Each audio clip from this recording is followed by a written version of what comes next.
Anda juga tentu sudah pernah mendengar cerita tentang telur Columbus, bukan? Buat yang belum tahu, untuk sekarang saya ceritakan saja secara sekilas. Jadi ceritanya begini. Christopher Columbus ini kan dikenal sebagai sang penemu benua Amerika. Dia orang Italia, dia adalah seorang penjelajah samudera dan pedagang. Dalam tahun 1492, dia mendapat sponsor dari Ratu Isabella, Ratu Kerajaan Spanyol, untuk mendanai perjalanannya. Nah, dalam eksplorasi itulah ia terdampar di suatu tempat yang kemudian kita kenal sebagai benua Amerika. Tentu saja, klaim bahwa dialah sang penemu benua Amerika itu dianggap absurd oleh banyak orang pada zaman itu. Bahkan sampai sekarang, ada banyak kritikan, bahkan nyinyiran orang tentang klaim itu. Memang, kenyataannya, Columbus memang bukanlah orang pertama yang tiba di Amerika. Ketika ia mendarat di sana, Amerika sudah ada yang menduduki. Kalau dibilang, oke lah, mungkin dia memang bukan orang pertama, tapi mungkin dia orang Eropa pertama yang tiba di Amerika. Tidak juga, sebelumnya orang-orang Viking ternyata pernah sampai ke Amerika Utara beberapa abad sebelumnya. Bahkan mereka sempat mendirikan koloni di Amerika Utara. Dan ada juga fakta-fakta lain mengenai penjelajahan samudera yang sampai ke benua Amerika ini sebelum ada klaim dari Columbus ini. Tapi saya tidak akan membahas tentang kontroversi apakah Columbus ini memang benar adalah penemu benua Amerika atau bukan. Yang menarik bagi saya adalah kisah di balik itu. Jadi ceritanya begini, konon pada masa itu ada banyak orang yang menertawakan, melecehkan, atau bahkan menyinyiri penemuan Columbus ini. Andaikan zaman itu sudah ada sosmed, kayak sekarang, Columbus ini mungkin akan sudah habis dirujak para netizen. Ketika diadakan pesta penganugerahan penghargaan kepada Columbus di istana raja pada waktu itu, para bangsawan istana konon membuli Columbus karena bagi mereka penemuannya itu bukan hal yang luar biasa. Kira-kira kata mereka begini, penemu benua Amerika, memangnya benua itu tidak ada sebelum ditemukan Columbus? Tanpa dia pun benua itu kan sudah ada di sana. Lagian kita juga kalau disponsori istana, pasti bisa sampai ke sana. Dan ada banyak lagi kata-kata serupa itu dari orang-orang. Lalu mungkin karena panas juga telinganya Columbus, konon Columbus menantang mereka. Begini caranya, Columbus mengambil sebutir telur, lalu dia berkata begini, silahkan membuat telur ini berdiri tegak sendiri tanpa dipegangi. Satu persatu orang-orang mencoba. Mereka mencoba dan mencoba lagi, tidak ada yang bisa. Bahkan mereka sudah mulai mengeluh, ini mustahil, telur kan bulat, tidak mungkin bisa berdiri tegak tanpa dipegangi. Akhirnya ketika semua sudah menyerah, Columbus mengambil telur itu dan menghantamkannya ke atas meja dengan sedikit keras. Cik! Sehingga ujungnya retak sedikit dan kemudian telur itu berdiri. Tentu saja semua orang berkomentar, lah, kalau cuma begitu doang semua orang juga bisa, kata mereka. Nah, itu dia, kata Columbus. Columbus berkata, itu memang hal paling sederhana di dunia. Setiap orang dapat melakukannya setelah orang itu ditunjukkan atau melihat bagaimana caranya. Jadi kemungkinannya, menurut saya, Columbus diklaim sebagai penemu benua Amerika karena ada dua hal utama. Yang pertama, karena perjalanan eksplorasinya itu tercatat dalam penulisan sejarah oleh kerajaan Spanyol pula yang waktu itu sedang jaya-jayanya. Dan kedua, rute perjalanannya itu dicatatkan sehingga orang-orang selanjutnya bisa tinggal mengikuti rute perjalanannya itu. Karena sebelumnya tidak ada rute pelayaran atau map untuk dari Eropa menuju ke benua Amerika waktu itu. Nah, sobat sekalian, dari kisah itulah kemudian muncul cerita tentang telur Columbus ini. Walaupun cerita tentang telur Columbus ini juga ada kontroversinya juga, bahwa tentang cerita ini hanya cerita apokrif, artinya mungkin bukan asli dari Columbus. Hal-hal tentang ini bisa Anda baca sendiri nanti, linknya ada di bawah. Saya tergelitik untuk menceritakan tentang telur Columbus ini, karena saya kadang melihat hal-hal seperti itu juga terjadi dalam kehidupan kita sehari-hari. Apalagi dalam dunia sosial media zaman sekarang. Coba deh perhatikan. Kalau sudah ada orang yang mempublikasikan sesuatu, akan ada saja orang-orang lain yang mengomentari dengan nada-nada yang meremehkan. Ah, gitu doang bangga. Biasa aja lagi. Aku juga bisa.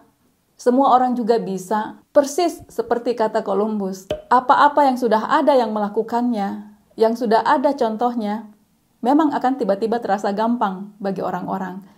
Bahkan apa yang sulit, apa yang tampaknya mustahil untuk dikerjakan akan menjadi gampang kalau sudah ada yang memberikan contohnya. Anda juga mungkin sering melihat atau bahkan mengalami sendiri kan kejadian-kejadian seperti ini. Mungkin Anda yang berada dalam posisi Columbus, yang ketika Anda mengerjakan sesuatu, Anda dinyinyirin orang, atau mungkin Anda sendiri yang secara sadar atau tidak sadar menjadi orang yang nyinyir itu.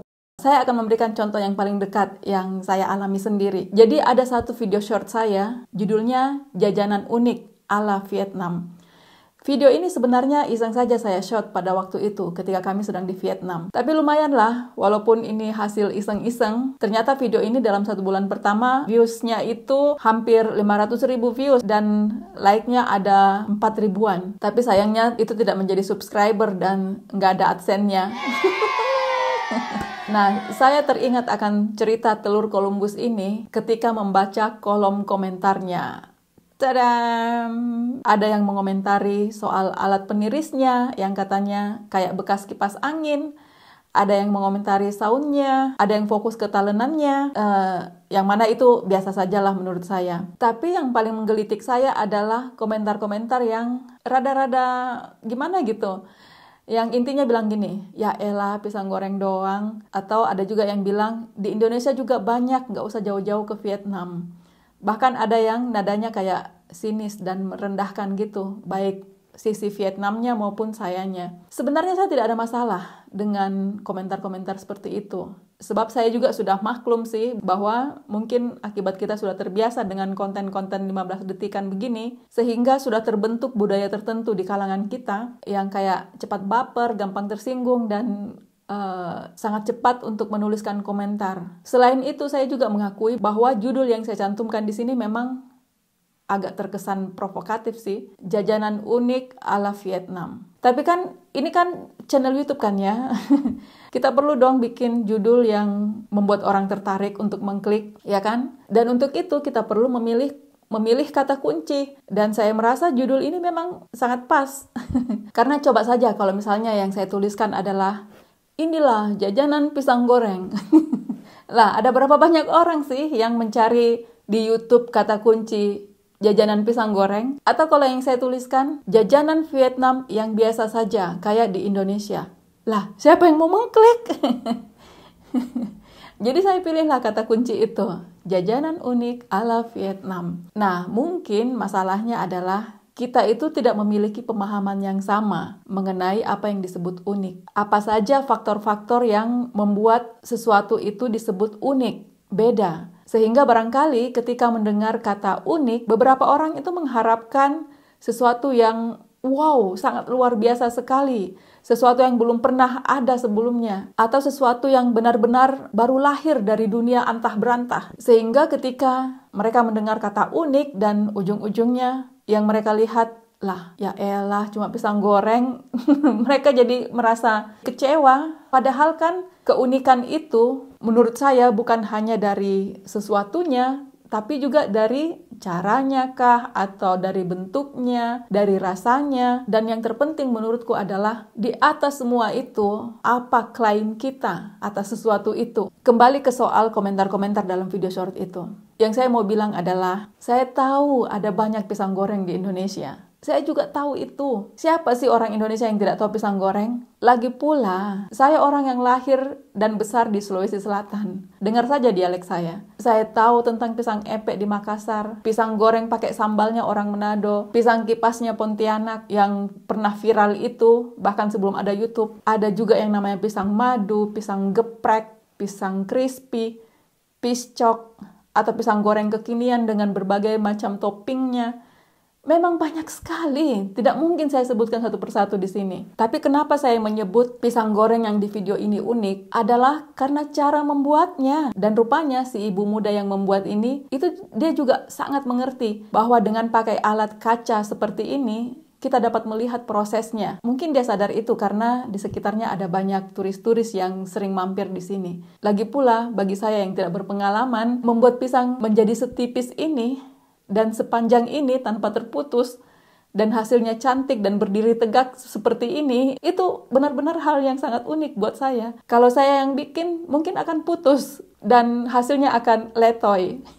Dengan cara membuat yang pakai kaca seperti ini, turis-turis kan juga bukan hanya beli, tapi mereka bisa melihat aksi cara bikinnya dan mendokumentasikannya seperti yang saya lakukan. Dan itulah menurut saya sisi uniknya. Uniknya bukan cuma di cara kerjanya, di cara membuatnya, tapi juga di kecerdasannya. Saya itu 40 tahun tinggal di Indonesia. Saya lahir dan besar di Sulawesi Selatan dengan berbagai macam pisang di sana. Saya belasan tahun tinggal di Jakarta, pernah tinggal di Tangerang dan Bali. Saya sudah pernah ke Manado, pernah ke Medan, Surabaya, Jogja, Semarang, Bandung, Timika, Balikpapan, Kalimantan Selatan. Walaupun bukan dalam rangka kuliner, tapi saya belum pernah melihat gorengan pisang yang dibuat dengan cara seperti ini. Kalau ada yang komentar, di Indonesia juga banyak. Kurasa yang mereka maksud adalah pisang gorengnya. Di Makassar ada yang namanya pisang epek, tapi bukan begitu cara membuatnya, tidak sama kan? Dan pada umumnya di tukang gorengan kita yang sehari-hari saya lihat di Indonesia, itu biasanya pisangnya dipotong pendek-pendek dengan bentuk dan penampilan seadanya saja. Yang gorengan di pinggir jalan ya.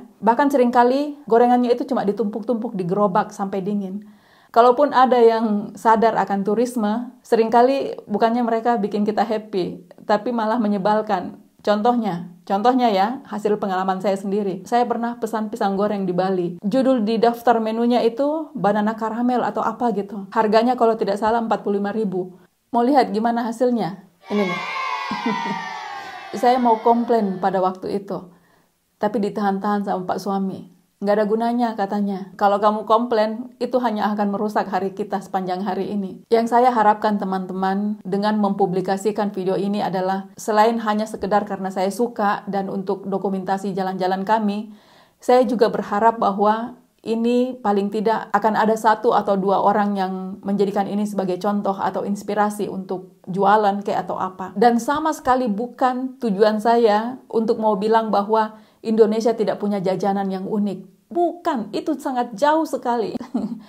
Kalaupun memang sudah ada di Indonesia yang membuat sama persis seperti yang ada di video ini, dan saya berharap seharusnya memang sudah ada, semoga saja saya yang tidak pernah lihat. Karena perjalanan saya di Indonesia waktu itu mungkin sudah tahun berapa gitu, waktu itu mungkin belum ada, sekarang sudah ada. Tapi kalau memang ada, cobalah Anda memvideokan dan di-upload ke YouTube. Lalu klaimlah bahwa ini jajanan unik ala Indonesia. Supaya Anda tidak baper atau sakit hati ketika melihat ada orang yang mengklaim hal-hal seperti ini. Karena menurutku ini samalah kejadiannya dengan batik kita yang diklaim oleh negara tetangga. Di Jerman ada produk-produk dengan judul kemasannya itu sambal ulek, kerupuk, nasi goreng, bakmi goreng. Sayang sekali saya tidak punya fotonya. Apakah itu diklaim oleh Indonesia? Enggak, bukan Indonesia. Thailand atau Vietnam yang mengklaim. Bahkan yang lebih menyakitkan lagi, dengan segala kebanggaan kita tentang Indonesia dan segala glorifikasi kita tentang kekayaan dan keanekaragaman budaya Nusantara, siapa coba yang mengklaim yang terbaik di Asia?